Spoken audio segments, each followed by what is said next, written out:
I'm Carson Horn, and it's time for another edition of Talkin' Tumors, where I break down the latest happenings in Auburn athletics. Let's get rolling.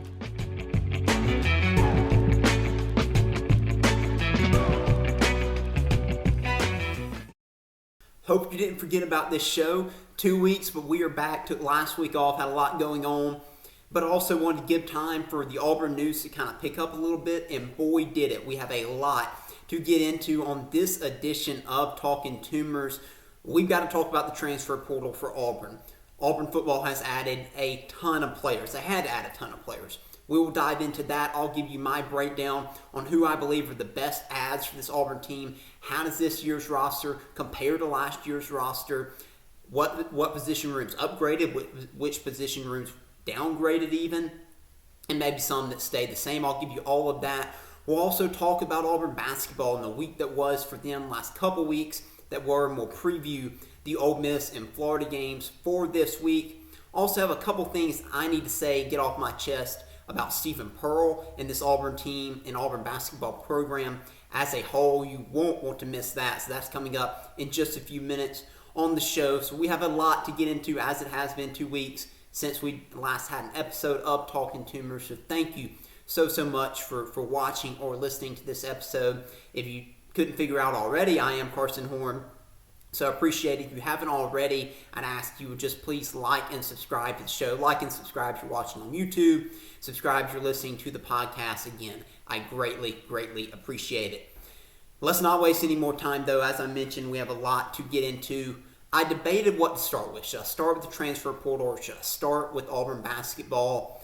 I decided, because you know I love Auburn basketball, that's where I would start. I would start with Auburn basketball, and then we'll go into Auburn football and the transfer portal at the second half of the show. So, okay, what is going on with Auburn basketball right now? They sit at 2-3 in SEC play. Auburn went 1-1 last week, lost on the road at Missouri, and then took down South Carolina on Saturday back inside Neville Arena. It's been a tough start to SEC play. To be 2-3 through the first 5 games, not ideal, especially when you look at the schedule Auburn faced in the first 5 games versus the schedule Auburn is going to face the rest of conference play. It's not the perfect scenario to be in. We could easily be sitting here and talking about an Auburn team that's at 4-1. If you think about the game at Georgia and you think about the Texas A&M game, 2 games that really slipped away from Auburn that Auburn had a chance to win. And you could argue should have won the Texas A&M game. You can make the argument for the Georgia game. But those 3 games that Auburn was in and had a really good shot at winning and just couldn't get across the finish line. And then you have a game like Missouri where you pretty much got beat from start to finish in that one. Auburn stayed competitive, yes, but Auburn wasn't really ever in control of that game or really had a good shot at winning that one.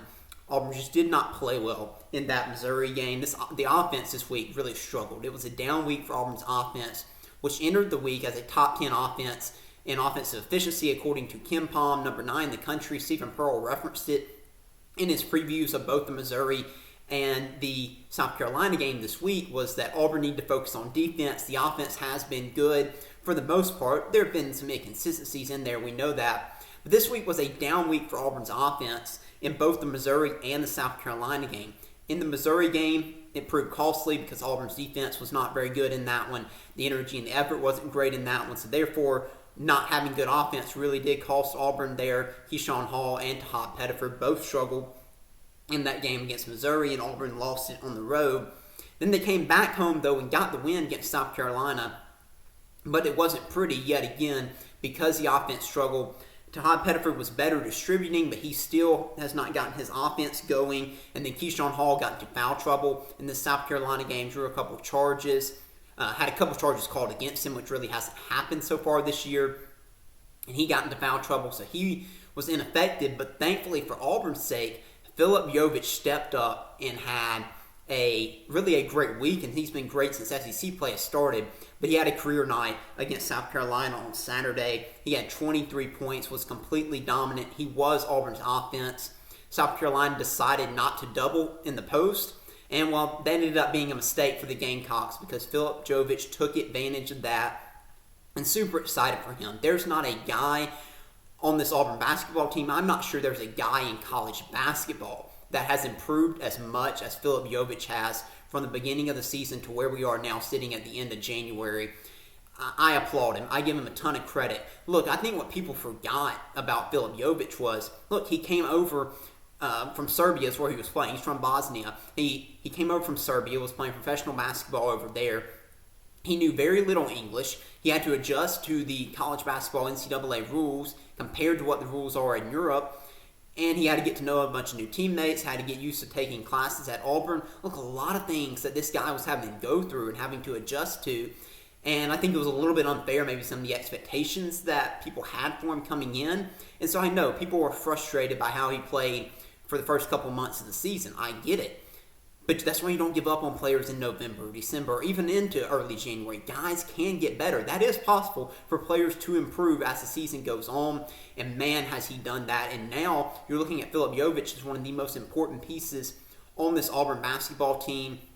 He had not shown a ton of scoring prowess up until this week, but man, he delivered. And Auburn does not win this game without Philip Jovic in the game that he had, especially when Tahad Pettiford and Keyshawn Hall are struggling on the offensive end. So on Tahad Pettiford, though, I mentioned that I wanted to add a few more things about him. Look, I get he's struggling this year. This has no doubt been a disappointing year so far for Tahad Pettiford. The expectations for him from everyone, including myself, were sky high. Returning as the star player, is the only returning player. I guess we should include Blake Michalek in that now, since he's the backup point guard at this point in the season. The only true returning guy from last year's team, and he just hasn't lived up to expectations yet. He hasn't been all bad. I think overall he's had more games than as a pretty solid distributor in running the offense. More good games than bad games. He has struggled to balance doing that while also being an elite scorer. And I know it's been frustrating for him. I know he's had some off-the-court issues as well that's led to him, not starting a couple of games. And we've talked about that on that show, how that's unacceptable. He has to continue to grow as a leader for this team. And I hope that he'll continue to do that. And the biggest thing for him is continue to keep his confidence up. After the game against South Carolina on Saturday, Stephen Pearl made the point to compliment Tahad, despite his poor shooting yet again, to compliment him for running the offense and keeping things going. I think that's extremely important and Stephen Pearl realized that, to keep his star point guard's confidence up. And you have to hope at some point he breaks out of this funk, he starts hitting more shots, and the offense comes a little bit more naturally to him than it is right now. Look, this may not be his thing. Look, having to be the star point guard, his role last year may have fit in better, where he could be the spark plug off the bench and come in and be a scorer, and not have to worry as much about being a true point guard. I think this has been a challenging adjustment for him. And I'm not completely giving up. I just referenced the Philip Jovic situation. I still think there are ways in which Tahad Pettiford can improve and can figure out that balance between being a distributor and being a scorer. But it does seem right now that is a challenge for him, and you'll have to see how that affects Auburn moving forward. But Auburn cannot afford very often to have both Tahad and Keyshawn Hall being shut down as scorers. Teams are taking away Tahad Pettiford. They've done that so far this season. But Auburn's had Keyshawn Hall to step up and provide that scoring in most every game. Well, this week, both those guys were taken away by Missouri and then by South Carolina, more due to the fouls than anything else in that game. But Missouri did a great job on both Tahad and Keyshawn Hall. Auburn really can't afford that. Those two guys have to be able to provide the offense for Auburn to win the majority of the games that it has remaining. Fortunately, as I mentioned, for Auburn in the South Carolina game, you have Philip Jovic step up. It's going to be tough for that to continue to happen against better teams in the SEC, because South Carolina, no offense to them, is one of the bottom tier teams in the conference this year. So you cannot count on that happening in a lot more games. Auburn has to figure out how to keep Keyshawn Hall and Tahad Pettiford from having too many sluggish games on the offensive end. Overall, though, there is frustration around this team, and I join in on that. There has been the one thing that this team has been consistent at is being consistently inconsistent, and that is what just drives the living daylights out of me, and I think a lot of Auburn fans, because you see this Auburn team at its best. You see what this Auburn team did against Arkansas. You see what this Auburn team did for majority of the Texas A&M game. You see what this Auburn team did against Houston. At times, this Auburn team can be really, really good when they're flowing offensively, when they're sharing the basketball, when they're playing with great effort on the defensive end. This can be a really good team at its best. However, this team struggles to consistently play at its best and consistently play with a championship level effort that you come to expect over the years from Auburn basketball teams. And that is what's holding this team back. When you get efforts like you got against Missouri, when you get efforts like you got at times in the Texas A&M game that caused you to blow that one, this team is not good enough to have those types of efforts and have those types of mistakes and be lackadaisical at times. You're not good enough. And Stephen Pearl mentioned it this past week. No Auburn team, even last year's team, as good as last year's team was good enough to just go out there and expect to win any given night. The league is too good. Teams are too good. There are too many good players who just expect to go out there and just expect to win. You have to play with 110% effort, time in and time out, and the team struggle to do that. So the question is, can they figure out how to get more consistency? We've talked about this being an issue since November. The hope was with 10 new guys that by the time you got to the end of January, by the time you got to February, this team would really start to be hitting its stride, start to come together, play together, and you would be looking at a team that's peaking by the end of the season. That possibility is still out there. But will this team ever get to that point, or will we be looking back in the season saying, man, what if this Auburn team could have played like they did against Houston for the whole year, like they did against Arkansas for the whole year? What could have been? You don't want to be sitting in that locker room, I'm sure, these Auburn players. You don't want to be sitting in the locker room, I'm sure, these Auburn coaches at the end of the season asking these questions. So what's it going to take for Auburn to get over that hump and be more consistent? Look, no team's going to play their A game night in and night out. We know that. That's unfair to expect. You're not going to shoot lights out night in and night out. But overall, you can play with a certain effort that is consistent night in and night out that gives you a chance to win no matter what. First off, it's going to take better leadership. Auburn, this team, the leadership is not what it needs to be. Todd Pettiford, we mentioned, he needed to be the leader for this team. It's unfair for me to judge it completely because, again, I'm not in that locker room every day. I'm not at practice every day. I'm just from the outside looking in, and based on some of the issues that have happened off the court leading to his suspension earlier this year, that leads me to believe Todd has not stepped up in the way that he needed to as a leader for this team. That doesn't mean he's not leading in some other ways, but just hasn't done as good of enough job based on what I can tell from my vantage point. It does seem like Kevin Overton and Keyshawn Murphy have been pretty solid leaders for this team, but you really need more from someone like Todd Pettiford or even someone like Keyshawn Hall to step up and be better leaders for this team. So I think that's been an issue. It's not that this team is completely void of leadership. It's just leadership isn't necessarily coming from where it should be coming from, and that's from your main returning player in Todd Pettiford at the extent that it needs to be. Number two, the chemistry is still not quite where it needs to be either. Now, with that being said, I want to add the caveat that I've said when I've had this conversation with my friends, family, whoever, when I'm talking about Auburn basketball. It was unfair to expect a team with 10 new players to have just insane chemistry, to have the chemistry that you saw from last year's Auburn basketball team that had multiple guys that had been together for multiple years. It just was unfair to expect that. With that being said, could the team chemistry be better than it is? Should it be better than it is? Absolutely. I'm not going to argue on that. I do think it has improved since the start of the season. I do think that the guys are rooting for each other and want each other to succeed, but haven't seen it to the level that I would like to see it at. Again, maybe I'm nitpicking there, but I think many of you would agree with my take there. So if you're going to get a more consistent Auburn basketball team, leadership and chemistry is what it's going to have to start with. Now, can chemistry really change much at this point? Can leadership really change much at this point in the season? I don't know. Maybe not. But I think for Auburn to develop more consistency and have a chance to really improve, it's going to take those two things. And again, those are not even on-court basketball things. This isn't me saying, well, you better tighten up the defense here, you better do this or that. Sure, those things need to be improved. Everything on the court needs to be improved. But I think the bigger issues are more off the court with leadership and chemistry. If you want to look at the example of what I would like to see more of from this Auburn basketball team, look no further than two of your freshmen and Sebastian Williams-Adams and Philip Jovic's relationship.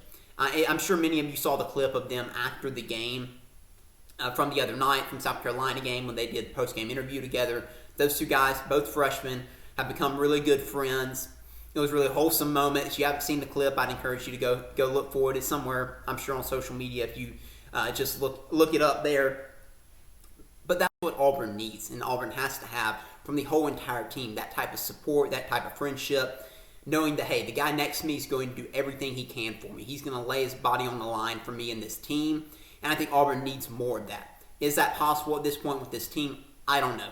That remains to be seen. Those are some things that have stood out to me, along with, again, Todd Pettiford playing better, and Keyshawn Hall, again, getting the offense back going, continuing to play better on the defensive end. But the off-court things are more of what I'm focused on for this team to really take the next step. Okay, now I've got to address something that's really been bugging me for the last couple of weeks. So here we go. Just give me a second to get myself prepared here for what I wanted to say. Let me preface what I'm about to say with this. If there are 100 Stephen Pearl fans out there, I am one of them. If there are 50, I am one of them. If there are 10, I am one of them. And if there are none, then I am no longer on this earth. I just wanted to get that out of the way first. However, some of the criticism that I've seen for Stephen Pearl over the last couple weeks is utterly ridiculous and absurd. It has frustrated more and angered me more than it probably should have. It's probably ruffled my feathers more than it should have. I don't know what people expected, or maybe Auburn fans have just been too spoiled, quite frankly, by the success of Auburn basketball and by the success of Bruce Pearl. But to completely just check out and completely give up at the first sign of adversity for this team, for this program, for Stephen Pearl in year one as a head coach is insane to me. Has he made some mistakes? Have there been things that he deserves to be criticized for? Absolutely. I'm not shying away from that. I've criticized him on this show. He deserves criticism for some of the things that have happened this year. But to go ahead and give up on him as a head coach in year one, it's just insane to me. I believe Stephen Pearl is going to be successful. There has been nothing this season that has changed my opinion on that. That if Stephen Pearl gets the proper support that he needs, he will be successful as a head coach. He's going to make mistakes. Heck, Bruce Pearl made mistakes, and he's one of the greatest coaches of all times. It happens. There's going to be things that you wish you did differently or you should have done differently. But to check out and say, you know what, I'm done with Auburn basketball. Stephen Pearl, the worst hire we've ever made, and this is the end for me, I'm done. It's a loser's mentality. It is very much I'm only here for the good times. I'm not here for any of the tough times. And the tough times mean you're a bubble team this year? Oh my goodness. Did you forget the history of Auburn basketball? Did you forget how Auburn basketball was prior to Bruce Pearl? I mean, good grief. It has just driven me up a wall, the type of reaction that from some portions, and I know it's a minority portion of the fan base, that it's just completely given up on Stephen Pearl, that just acts like this is the worst Auburn basketball team that they've ever seen in their lives. It feels like some folks were I hate to say this, we're bandwagon fans for Auburn basketball. We're fine when it was perfect, when it was easy, when you're looking at Final Fours. That's great. Look, there's going to be tough years. Let me tell you something. Even if Bruce Pearl was the head coach of this team, this season was going to be a tougher one. You replaced 10 new guys. Could Auburn have done a better job constructing this roster? Absolutely. And maybe Bruce Pearl would have done better or would have been doing better with this roster. I'm not necessarily going to argue too much on that. But at the end of the day, it's still the same staff Bruce Pearl had. And Stephen Pearl is doing, I think, a fine job. Could he be doing better? Absolutely. Everyone could always be doing better. But to already be checking out, to already be giving up on Stephen Pearl in year one because you're a bubble team, because you're frustrated by some of the issues that this team has, it's just mind-boggling to me, and it's very frustrating to me. And I was sick of hearing it. And look, I know I'm biased towards Stephen Pearl. I said that at the get-go. But I think it's crazy, some of the reactions that I've seen. And that's why I wanted to share kind of my 2 cents on that. And hopefully the criticism is, the celebration is just allowed the criticism when Auburn has success again or when Auburn wins some big games that I feel like they still have a chance to do this season. And like they've already done some this season when you think of wins like over St. John's and like over Arkansas. I hope that the praise is as loud as the criticism, but I know it won't be. I get that. I understand how it works. And just so we're clear, no, Stephen Pearl did not pay me anything to say that, and no, I am not a mouthpiece for Stephen Pearl. So just wanted to clear that up for some of the reactions I'm sure will come in the comments and on social media. Okay, with that being said, let's move forward now to this week. Auburn has a tough week. 2 road games at Ole Miss and at Florida.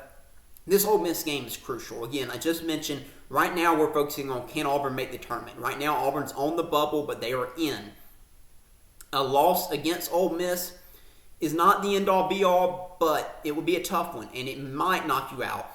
Auburn still might be on the bubble after that loss, but it could put them on the outside looking in of the bubble. I'm not exactly sure. I'm not a bracketologist here. I'll let them handle that.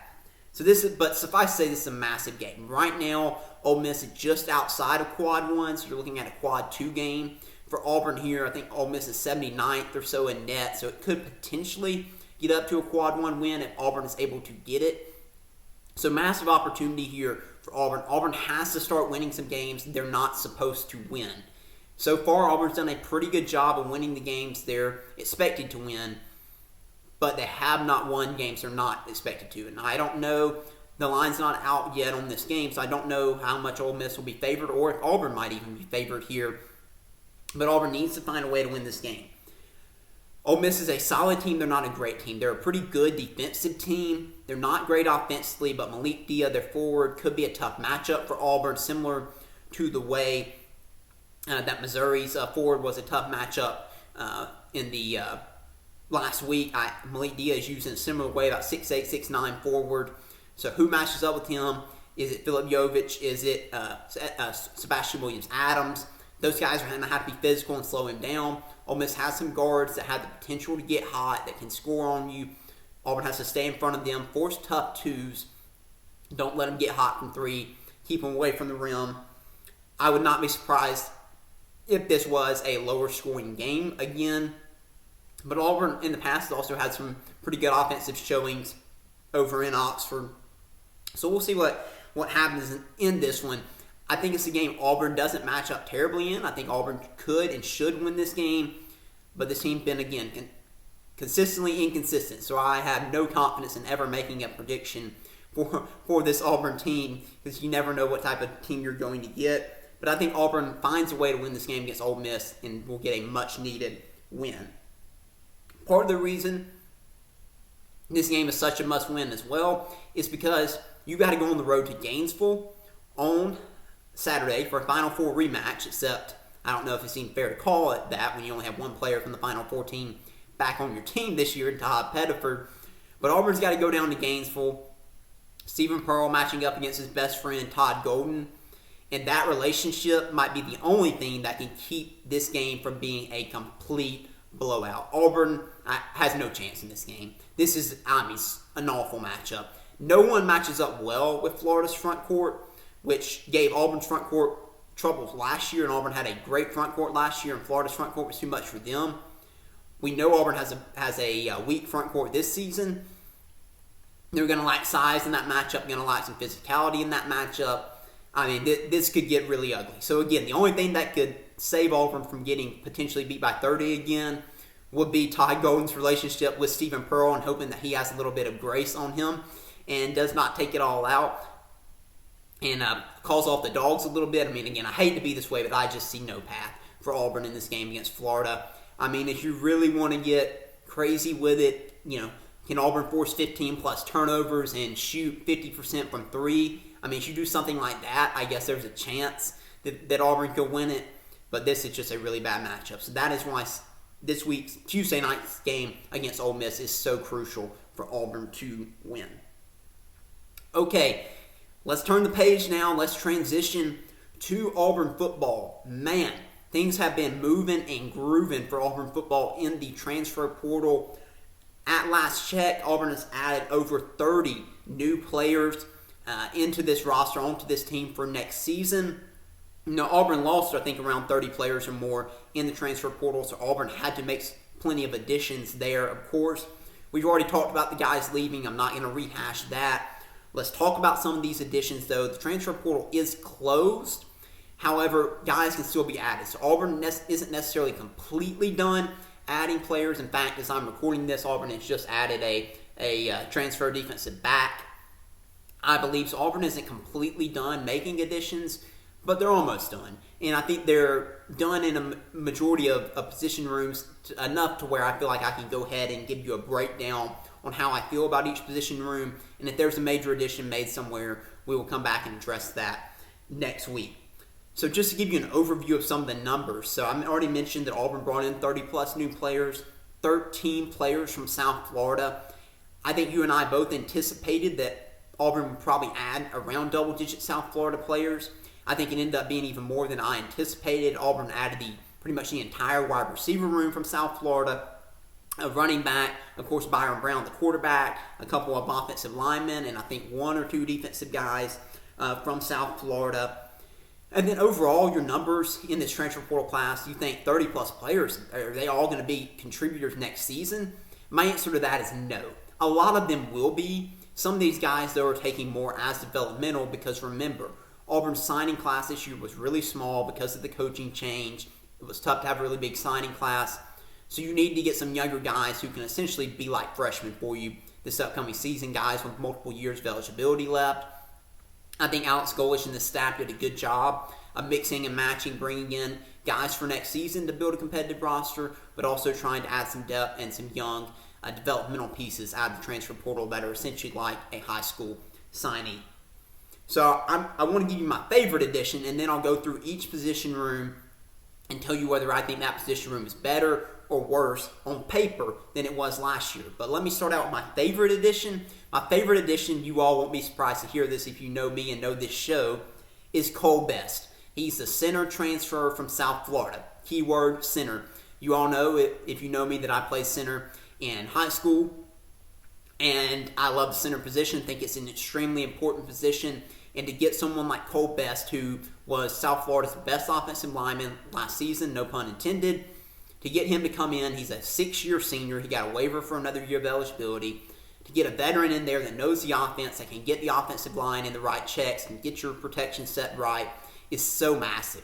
So I think this was a massive get for Auburn. One, for him to get another year of eligibility, and then for Auburn to be able to add him to this roster. I'm still sky high on Kel Ellis. I do think he's the center of the future, but I expect Cole Best to start at center. Now, does that mean Kel Ellis can't start elsewhere? No. He can also play guard. Best can also play guard. So Auburn is going to have options there along the offensive line, but man, I love this addition for Auburn. I think it's really an underrated addition.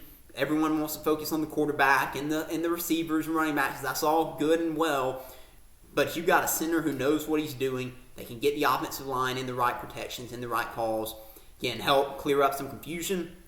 That's a really big deal. And he's a really good blocker, and Cole Best, I think, is. That's a really big deal. So I love this for Auburn. So overall, let's go through each position. And again, I'm having to judge this on paper. I can't give you a detailed film breakdown here.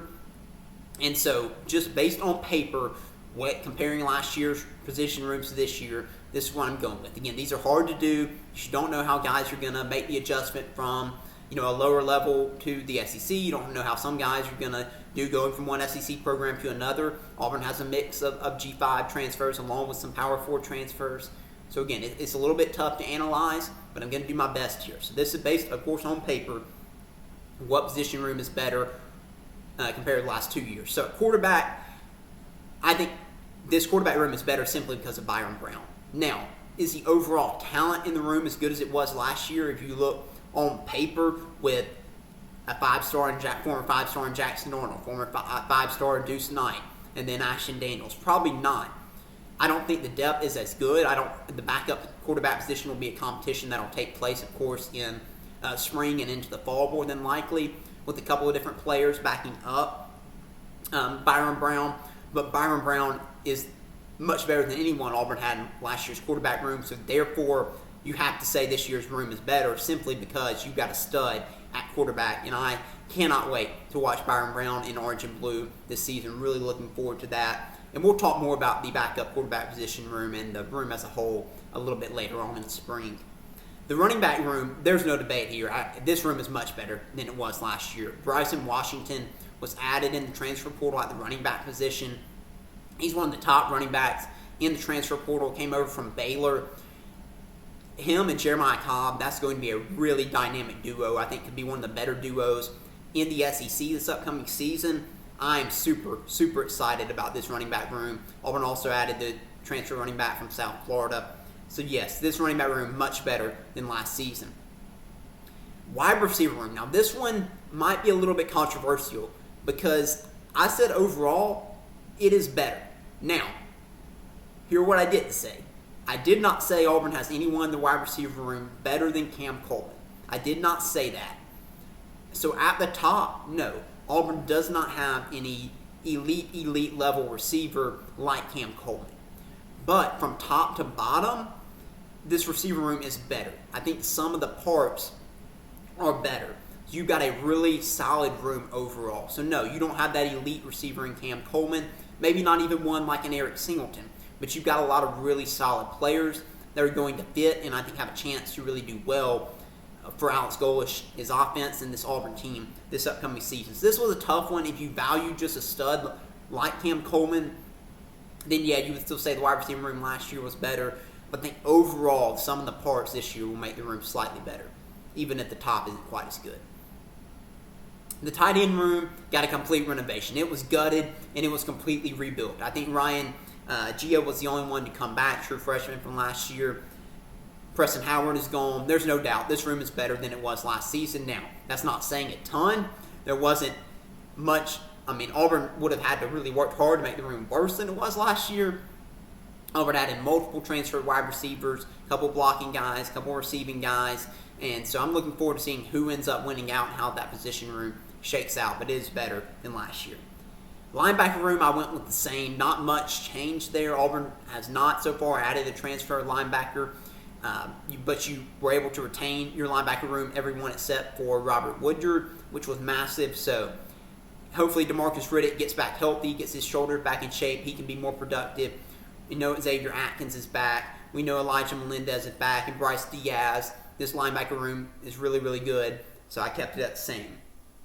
The buck/defensive end position, so your pass rusher position, as some of you may know it, that one I had to mark down. Now, Auburn got a big commit or signing last couple of days into Sean Womack, who is going to transfer from Ole Miss, who will play that buck/defensive end position for Auburn. That was massive. Auburn was able to hold on to Jared Smith, which was big. But you lost Keldrick Falk. You lost Keyron Crawford. So you lost some really good guys on the defensive end edge position. You're going to need some of your younger players to step up and make that next step, like someone like Jared Smith to really step up and keep improving this offseason. But right now, it does look like this room is a little bit worse than it was last season, at least on paper.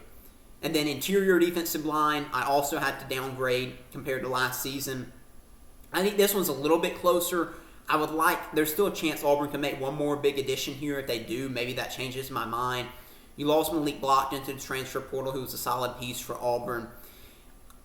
You lost Bobby Jameson Travis, who I was a big fan of. So I don't think it's a massive gap here, massive difference. If guys like a Jordan Crawford, who's a true freshman last year, step up, Malik Autry, Darion Smith, if those guys really step up and take another leap, there's a chance that I'm wrong on this. But as of right now, I would say the defensive line is slightly worse than it was last season.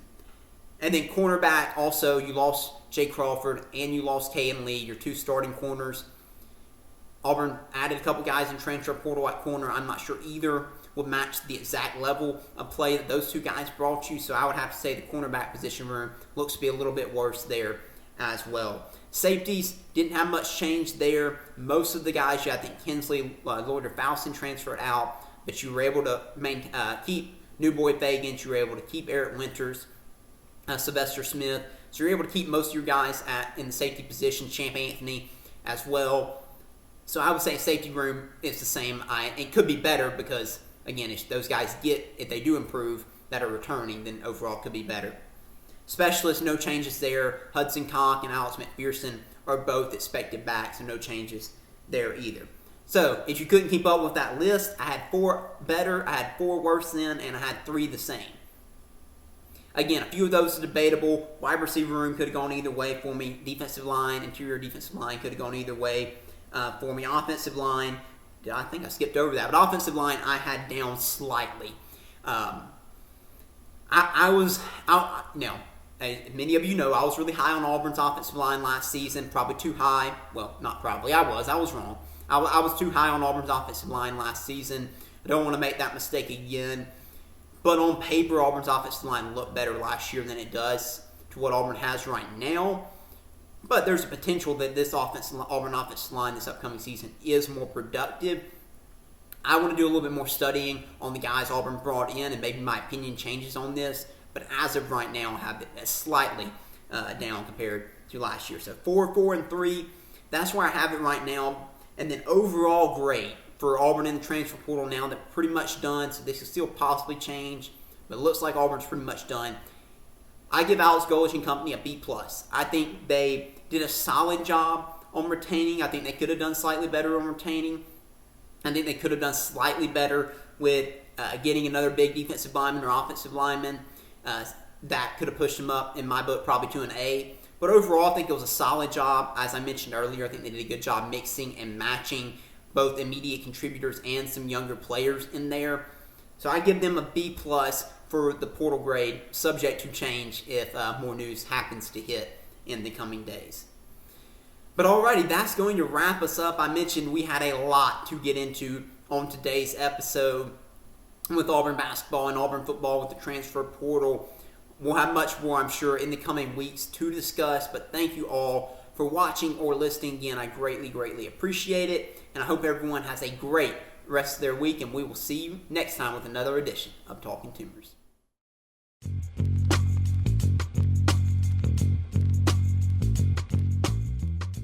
Thank you for listening to Talkin' Tumors. If you liked what you heard, make sure to subscribe and follow @Talkin' Tumors on social media so you'll never miss an episode. War Eagle.